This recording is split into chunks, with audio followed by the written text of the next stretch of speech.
জানি না বিধয় জানার জন্য বোঝার জন্য আমি রুমি সরকার আপনার কাছে আইছি। তবে বাবা, আপনি আমার দয়াল, আপনি আমার গুরু, আমি আপনার শিষ্য। তাই আজকে আপনি আমার অনেকগুলো কথা বললেন।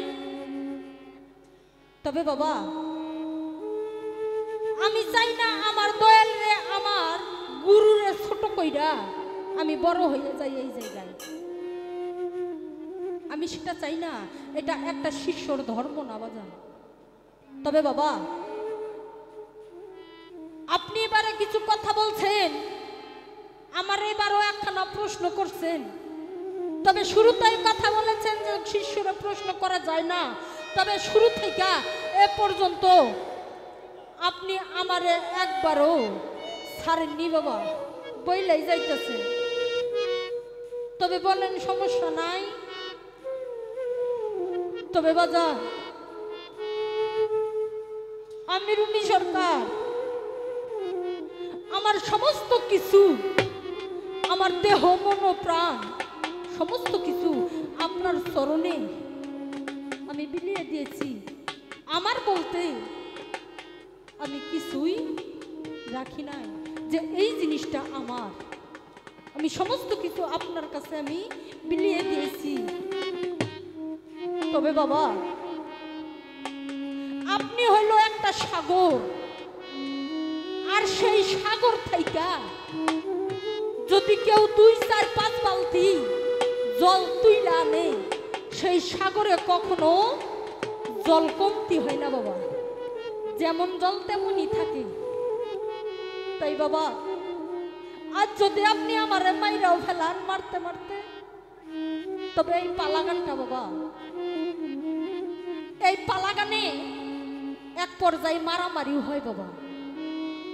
সেটা হচ্ছে শুধু হাত দিয়ে যে মারপিট তা না, কথার মারপেচ হয়। তবে তাই আপনি যদি আমার আজকে হাত দিয়েও মারেন, তাও আমি রুমি সরকার কিছু কমু না।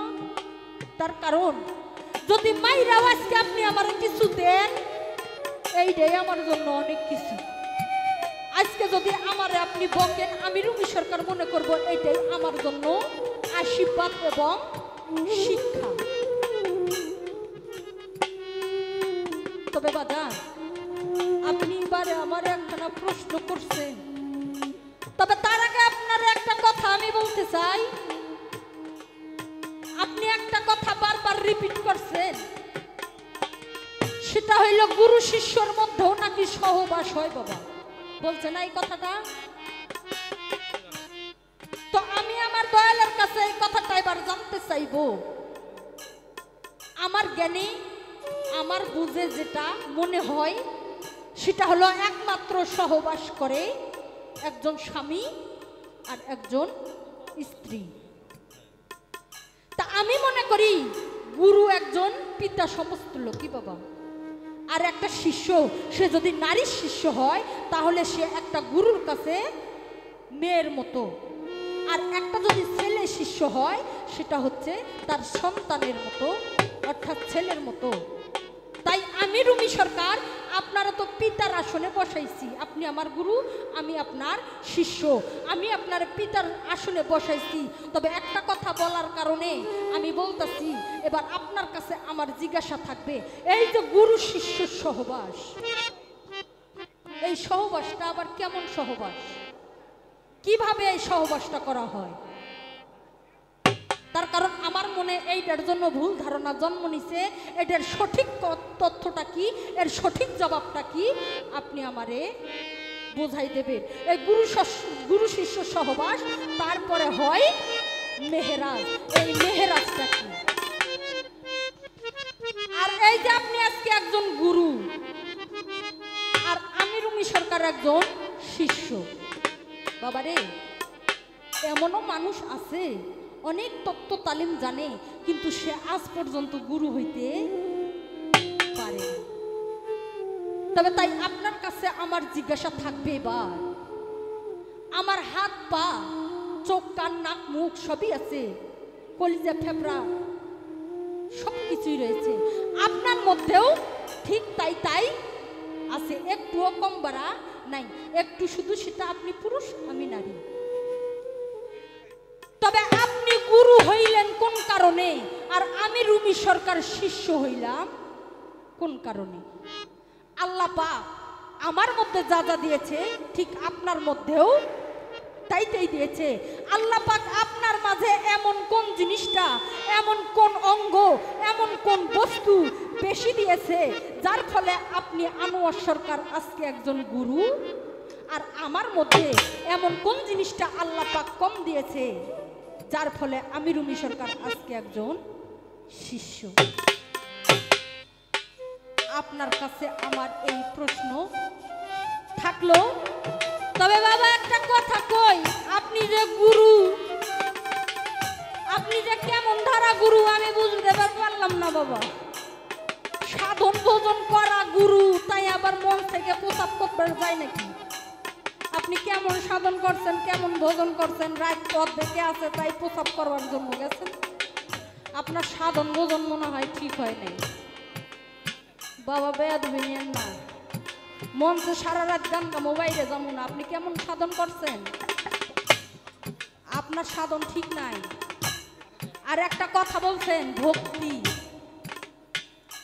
কয় ভক্তি ভরে রাখিলে পানি হইয়া যায় রে পাশান। এই ভক্তি বাবা, আমি যে ভক্তি দিব, এই চরণ, এই হাইটা যায় যে দুই পা দিয়া, এইটাও কিন্তু একটা চরণ বাবা। আর এই পা এখন গুরুর দেখবেন বাবা ফাইটা ব্যাং ব্যাঙ্গা হইয়া গেছে। আমি কি এই ফাটা পায়ে ভক্তি করবো নাকি আরো কোনো চরণ আছে?